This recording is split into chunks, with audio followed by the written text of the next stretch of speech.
Even the darkest shadow can be ignited by a single flame of truth and unwavering courage. Join us as we light up the corners of the world that others are too afraid to explore.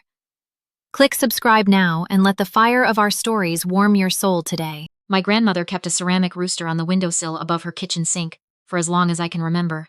It was ugly. Chipped orange glaze, one ear chipped off from a fall sometime in the 1980s, and a crack running through its tail feathers that she had sealed with superglue and then painted over badly. Every time I visited her house in Knoxville, I stared at that rooster while she washed dishes and told me things she never said in front of anyone else. The last time I saw her conscious, she pressed my hand flat against her palm and told me she had done something for me. Something quiet. She said she had been watching me for years, and that she believed I was the one in the family who understood what it meant to build something from the inside out. She told me not to look for it until I had something real to protect. She was talking about my mother. I understood that even then. My mother has run Ashford Event Design out of Nashville, Tennessee, for 22 years. If you have attended a corporate gala, a charity auction, or a black tie wedding in Davidson County in the last 2 decades, there is a reasonable chance my mother designed the room you stood in. She has a gift for making empty spaces feel inevitable, like the chandeliers and the linens and the floral arrangements were always going to be exactly there. She built that business out of a rented van, a folding table, and the kind of relentless forward momentum that does not pause to ask whether anyone is keeping up. My older brother kept up. He had my mother's instincts for logistics and her complete comfort with authority. By the time he was 26, he was managing vendor relationships and client contracts and conducting himself at industry events like someone who had been doing it for 40 years. He wore the company identity like it was tailored for him, because it was. I was the other one. I started making pottery when I was 15, after a ceramics elective in high school that I had enrolled in mostly to avoid a gym class I dreaded. The teacher, a quiet man named Mr. Ossie, who wore the same green apron every day and played John Coltrane from a small speaker near the kiln, showed me how to center clay on the wheel during the first week. Something happened when the clay yielded under my hands. I cannot explain it in a way that does not sound like something printed on a coffee mug, but the most accurate description I have is this. It was the first time I had ever felt competent in my body.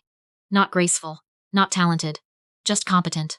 Like my hands knew something my brain had been trying to figure out for 15 years. I threw every piece of my allowance into clay and tools and books about glaze chemistry. I filled my room with bisque-fired bowls that weren't good enough to glaze yet, and spiral notebooks full of firing schedules and temperature logs. I read about reduction atmospheres, and slip trailing, and salt firing with the intensity other teenagers reserved for things that would matter to their parents. My mother watched this the way someone watches a tree growing in an inconvenient location, mildly curious, fundamentally unbothered, not a problem until it becomes one. The problem became one on a Saturday afternoon in March, 3 weeks before my 19th birthday. I had just received a letter from the Penland School of Crafts in North Carolina. Not a rejection, a full fellowship. A 1-year residency program specifically for emerging ceramic artists, with a stipend, housing, shared studio access, and a letter from the program director that used a phrase I had read so many times the paper had gone soft at the fold. She wrote that my glaze work demonstrated, quote, an intuitive understanding of surface chemistry that was rare in artists twice my age. I placed the letter on the kitchen counter, next to the coffee maker, which was where my mother reviewed her project briefs every Saturday morning. I arranged 6 of my best pieces around it. A lidded jar, with a crawl glaze, I had developed over 8 months, 2 Unomi cups with a tenmoku that had broken exactly right in the kiln. A small vase, with a shino surface that had blistered in a way that looked intentional, because eventually it had been. A bowl whose interior was the exact blue-gray of early winter sky, that I had not yet figured out how to reproduce and was half afraid I never would. I stood in the doorway and watched my mother walk in. She set down her coffee. She picked up the letter, she read it completely, which I had not expected. And for a moment I let myself believe the reading meant something. Then she put the letter down, looked at my pieces arranged on the counter, and picked up the lidded jar. She turned it over once in her hands, set it back down, and told me it was lovely. She told me Penland was a wonderful program for people who wanted to teach. She told me she had been meaning to talk to me about coming on at Ashford in a creative capacity. That there was a real need for someone who understood visual aesthetics and could work with clients on installation design. She told me my eye for space was exactly what the company needed. She said she had already spoken to my brother about restructuring the team. I told her I wasn't interested in installation design. I told her I wanted to go to Penland. She looked at me the way she looked at vendors who submitted invoices with errors. Not angry, precise, like she was calculating the fastest route to correction. She told me the fellowship stipend would not my expense, and and that she was not in a position to supplement a program that had no viable career endpoint. She told me that ceramics was a beautiful discipline for people who accepted that art was a lifestyle, and not a livelihood.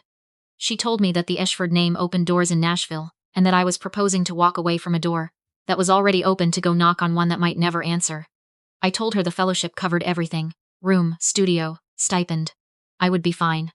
She picked up the lidded jar again. She walked to the recycling bin near the back door, the large one we kept for cardboard and glass, and she set the jar inside it without a word.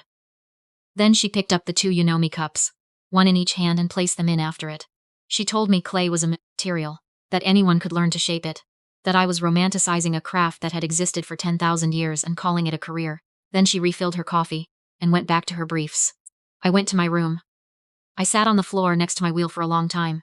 Then I called a friend with a truck, packed every piece I owned at his towels and cardboard, and drove to Penland with the fellowship letter in the cup holder and my grandmother's voice in my head, telling me she had done something quiet. The Blue Ridge Mountains in late March are not welcoming. They are cold and dramatic and indifferent to your particular crisis, which is actually exactly what you need when your crisis is the kind that feels enormous and turns out to be the beginning of something.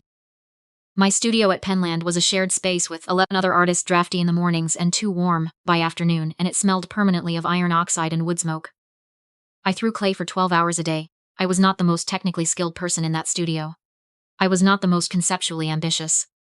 But I was the most obsessive about glaze chemistry. An obsession is a currency that compounds. I began developing what I eventually called a reactive series.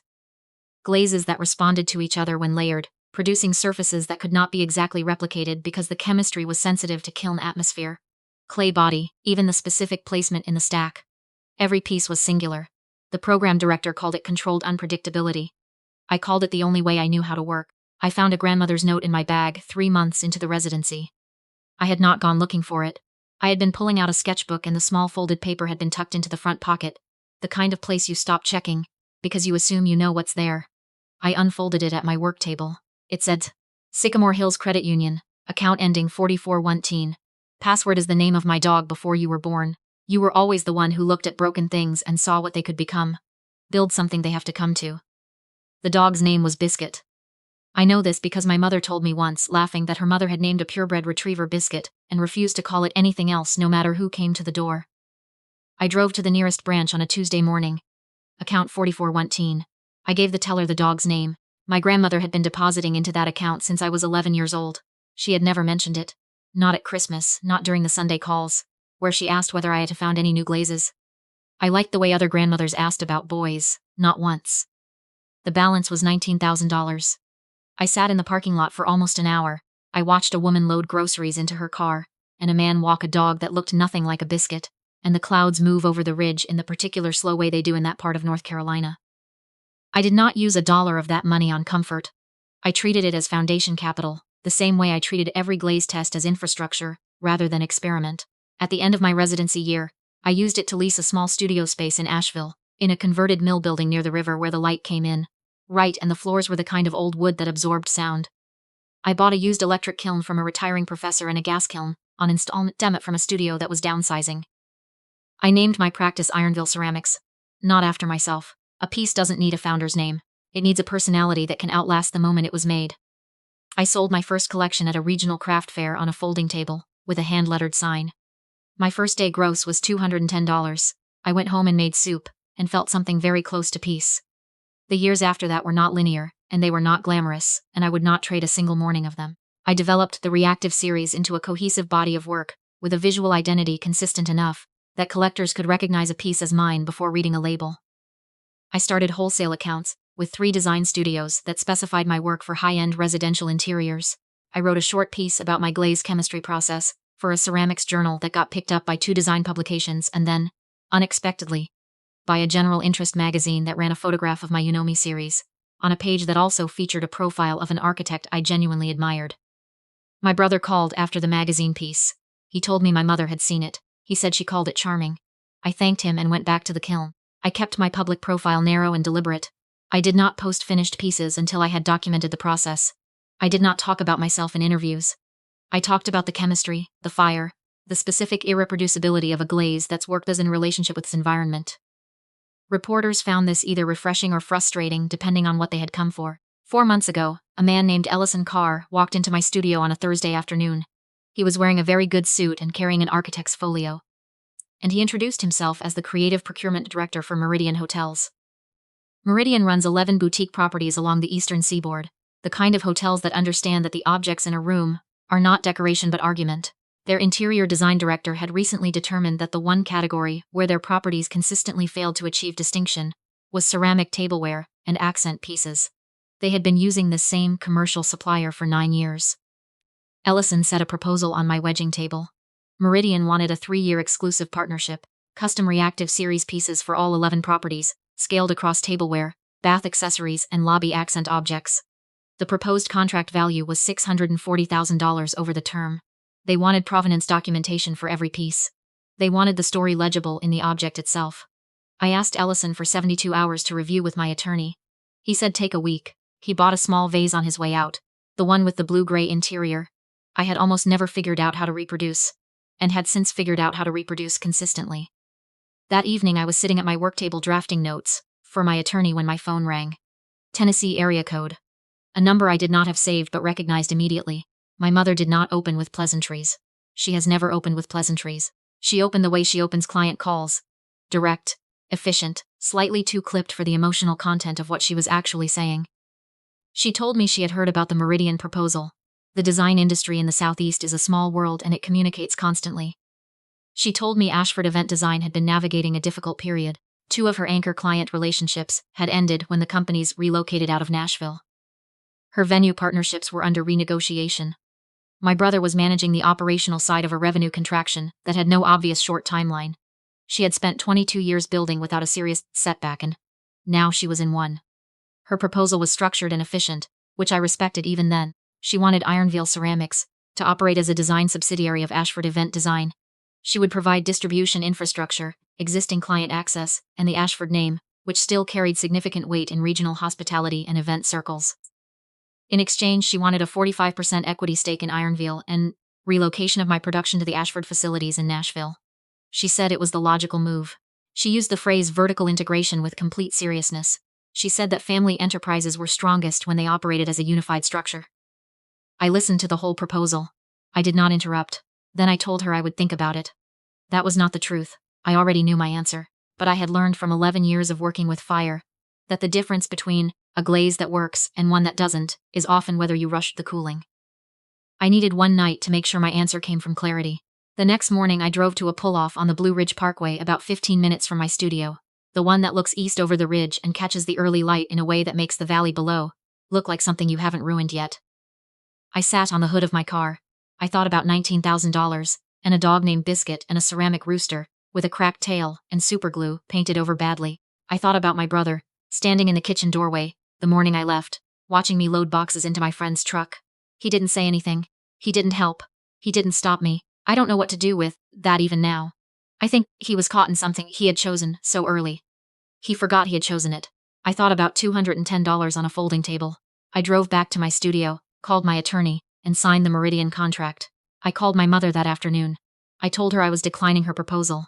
I told her I understood she was managing a hard season in a business she had built through harder ones, and that I genuinely hoped Ashford stabilized.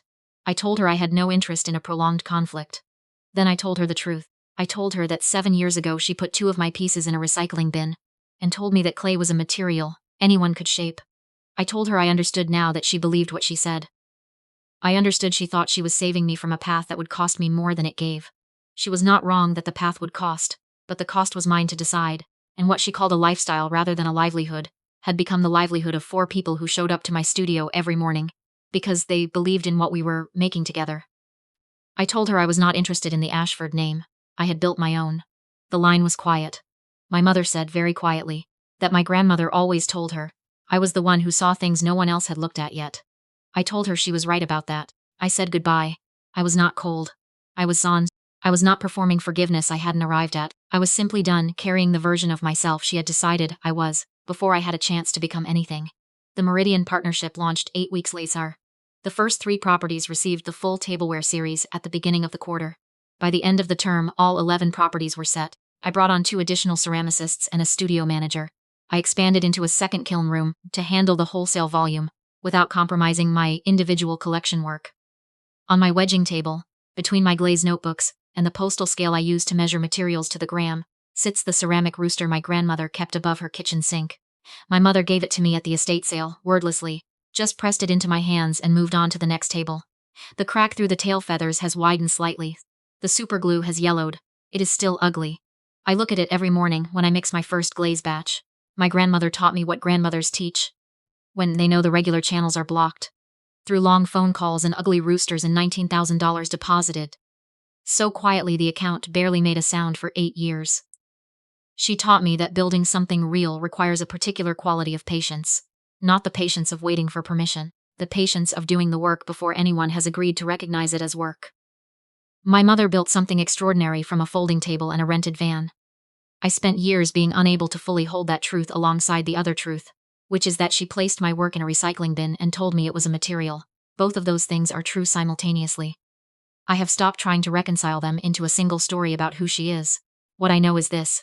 The pieces I fire in my kiln carry the specific chemistry of my hands, and the specific atmosphere of my studio, and the specific irreproducibility of a process that cannot be extracted from the person doing it. You cannot franchise a reactive glaze. You cannot acquire the 11 years of failed tests that produce the one that works. You cannot inherit a practice. You can only build one. If someone has ever told you that what you make is just a material, that anyone could do it, that you are trading a sure thing for a fantasy, I want you to sit with this for a moment. The sure thing was never yours to begin with. It was theirs. The fantasy is just what people call a vision they can't see yet. Keep your hands in the clay. The fire will do the rest.